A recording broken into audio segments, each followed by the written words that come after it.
What's a good word, everyone? It's your boy DKB here. I just want to say thanks for all the support. The channel's been steadily growing, and the number you see below, you can drop a text, shoot a voicemail, any ideas, topics, collabs, etc. you guys want to see. I'll include them in future videos and live streams, and I'll catch you again. Be easy. What's a good word, Jets fans? It's your boy DKB here. I already addressed the trade where the Atlanta Falcons offered up a 2026 first rounder to swap this year's first round picks with us, moving up to the 7th, with us dropping down to the 15th. But there was a second scenario that I want to discuss today with you guys where the Atlanta Falcons are actually offering up a Pro Bowl tight end in Kyle Pitts.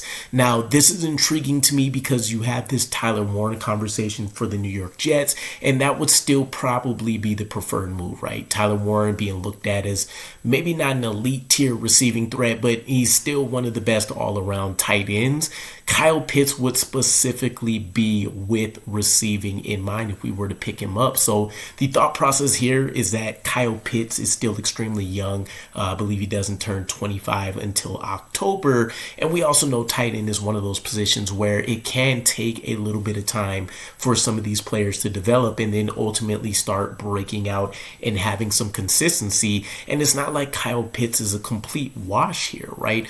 This is a situation where you've already seen him produce 1,000-yard season. The drawback has been that there hasn't been a level of consistency there that you want, right? It'd be great to see him probably put up 1,000-yard season every year since his rookie year. But, I mean, realistically, he hasn't put up more than 700 yards from what I recall since that rookie year in 2021. And so for the Jets, when I look at us specifically, one of the things that I tried to keep in mind under Robert Saleh's tenure is that we knew if there was going to be an addition in the defensive line room, more often than not, it was going to work out. I don't know what's going to happen with this coaching staff. Obviously, we haven't seen a game, practice, anything get played. But when you look at historically what they've been able to do, Jeff Blasco, our new tight end coach, and our new offensive line coach, Steve Hayden, who has a ton of tight end experience, they've been able to go out there and make some star-studded guys in addition to helping rookies progress and make an impact pretty quickly. So I would rely on that and say tight end may be that position in the early going where you're able to see those guys improve pretty quickly and consistently as opposed to maybe other areas of the offense and or defense, but we'll see how that plays out. So when I look at the trade situation here, here's what the compensation actually looks like. The Jets would receive the Falcons' 15th overall pick in the first round of this year's draft. We would also get next year's third round pick for them, and we would receive tight end Kyle Pitts, while the Falcons would just be receiving our 7th overall pick. At the surface level, I don't necessarily love it, but I don't hate the trade either. And realistically, this is probably the better compensation package from an overall perspective compared to the first scenario where we got their 15th overall pick, the 2026 first rounder. And I think the argument was still that maybe there should be some late round draft compensation added in this year's draft class. But with this particular package, it makes sense if you look at Kyle Pitts as, let's say, a third round selection, which would be a far cry, right, from him being obviously drafted 4th overall as the highest tight end in NFL draft history. But still, again, there's a lot that's really working in his favor. The youth being on his side.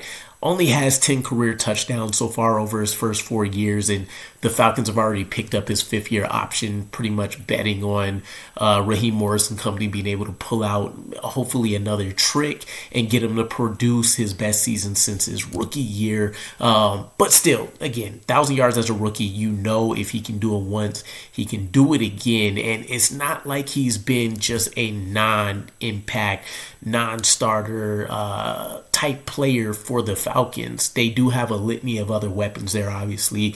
Bijan Robinson, Drake London as well to help complement things for them. But still, you would expect that he would be one of those guys that are just putting up crazy numbers on a pretty much weekly basis. And Raheem Morris has actually kind of talked about this, and that there's always going to be kind of that pressure and stigma with where he was drafted at to produce at an elite clip. And I won't necessarily say there's anything against that. That's the reason I assume that you go and pick a guy fourth overall.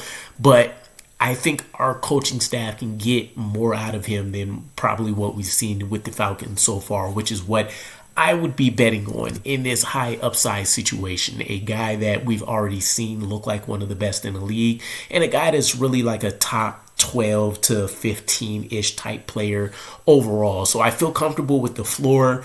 When it comes to the ceiling, I feel like there's new heights that we could potentially reach with him. Hopefully put up some career statistics for him.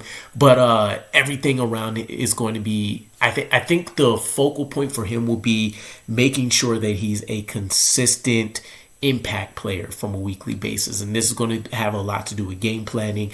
This is also going to have a lot to do with cutting down the mistakes. There's a ton of stuff on film where you see him letting go of the ball before he crosses the goal line, or he's getting too trigger happy, if you will, and you're seeing him drop some balls that really should be a routine for him. And I think we'll clear that up. So coming off of his career high with 4 touchdowns last year, it does give you some semblance that at least you're still seeing some areas where he could perk up. And I think the red zone would be an easy draw for us as exactly what we could use within this offense. If you want to chalk it up simply, I think injuries, a lack of consistency, and then also he's dealt with one of the worst quarterback situations and probably coaching situations outside of the New York Jets as well, where he's had 6 different quarterbacks throwing to him, 2 different head coaches, 2 different offensive coordinators. So it's not like he's really been able to just dive in and hone in on what he can drastically improve on within the same offense, as well as them adding weapons that would take away from the need to have to rely on him specifically, which is ideally, I think, the way that you want to build the offense anyways. But this would be a sneaky solid move for us. There's still a ton of guys that I love at 15, as I addressed in the original video. Malachi Starks. You can still look to add a Colston Loveland if you happen to feel like his value matches up in the middle of the first round. Obviously, there's still your pick of a number of defensive guys that you can add as well. Kenneth Grant on the defensive line. You'd probably still be able to go out and get somebody like Mike Green if you want to go edge rusher. So there's opportunities here for the Jets to still be able to maximize, while ideally being able to capitalize on a high upside young tight end that really the biggest negative coming out of this, right? If you look at what can go fully right, he has a wildly successful season with the New York Jets, and coming off of the Trey McBride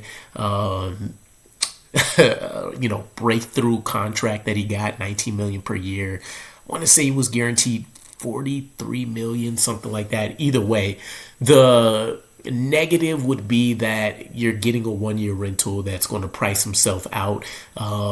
Now, maybe you can kind of mitigate some of that with the fact that he hasn't been as consistent within his offense, but it's probably going to be a non-issue, right? Because Trey McBride only had 1 Pro Bowl season prior to getting this absolute crazy contract, and there's a number of other tight ends that are going to be coming up as well, like George Kittle, for example. I think Mark Andrews is playing on his final year.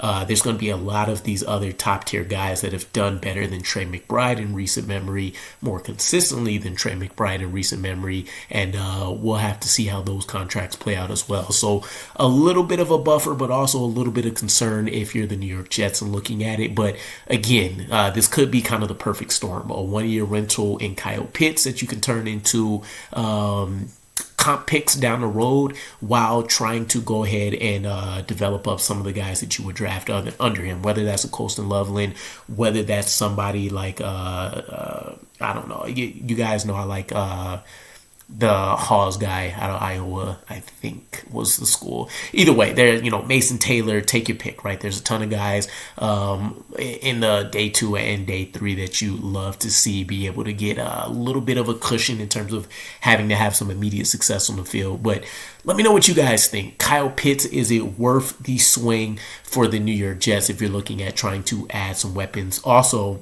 don't forget, Justin Fields does have a propensity to work best operating with his tight ends. So that's just kind of another, another strategic point to think about in the addition of trying to work out what it would take to get Kyle Pitts, I guess. Nonetheless, I'm rambling now. Let me know what you guys think. Kyle Pitts in a trade with the Jets on draft day. I'll catch you guys again. Peace.